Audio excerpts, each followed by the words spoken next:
Tom Fitton, the president of Judicial Watch. His new book is A Republic Under Assault, the Left's Ongoing Attack on American Freedom. It's available for pre-order. We recommend it to you highly. Tom, a state Supreme Court ruling that you can vote after Election Day. You don't have to prove anything. What's your reaction to the Pennsylvania High Court ruling? Well, it provides a helpful roadmap to vote fraudsters. If you want to figure out how it is you game the system, read the Supreme Court decision that changes the rules to make it easier to fraudulently vote.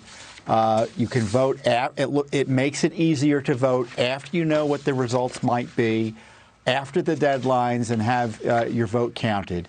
And this is wouldn't it be a problem if you didn't have this mail-in ballot scheme that had been set in place by the radical left over the last several months to blow up the elections. And now the states are ratifying it and helping it along, and the courts are helping it along. And this is the president has been almost a lone voice highlighting the dangers to our election integrity as a result of these schemes, and he's being proven right day by day.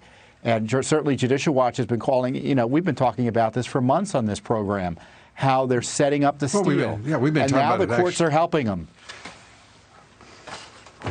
We've been talking about electoral integrity and its importance for years now. That's true. This is an incomprehensible, though, development, that with the Democrats, the left in this country, the radical Dems pushing mail-in voting, which is established and which Judicial Watch has helped demonstrate, it's fraudulent. And yet I hear nothing from the Republican Party about further lawsuits or intervention. I don't hear anything from the Justice Department. Is there just simply no basis for the Justice Department to protect the integrity of our elections? How can that be? Well, there are leftists that run the Justice Department Civil Rights Division effectively. There are virtually no conservatives in that agency.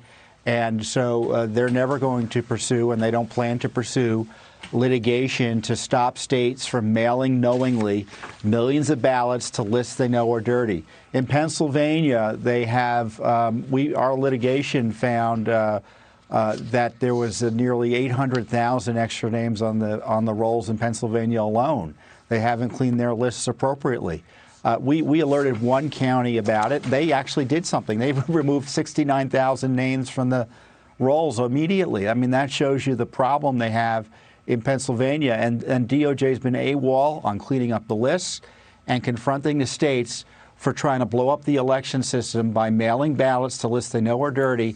And now we know that that if you vote by mail, you face a substantial risk of having your vote challenged or thrown out based on what's happened in New Jersey and elsewhere. In the primaries, over 550,000 names were thrown out. Mail-in ballot names were thrown out. Is there any reason to expect that it's even possible that the Supreme Court could shut this down? Because it is, without question, obvious construction of an architecture of fraud throughout all of the states in the union.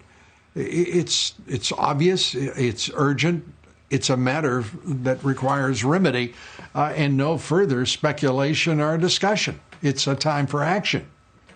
Yeah, and it would have to happen within the next 2 weeks or so, because the ballots are going to be mailed in California and these other states. Here in the District of Columbia, they're just going to be mailing ballots to lists that are dirty as well.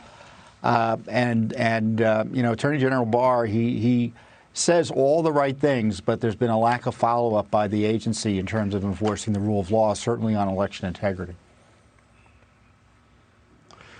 Well, as Senator Lindsey Graham says, stay tuned. Are you a little disappointed with the chair of the Judiciary Committee?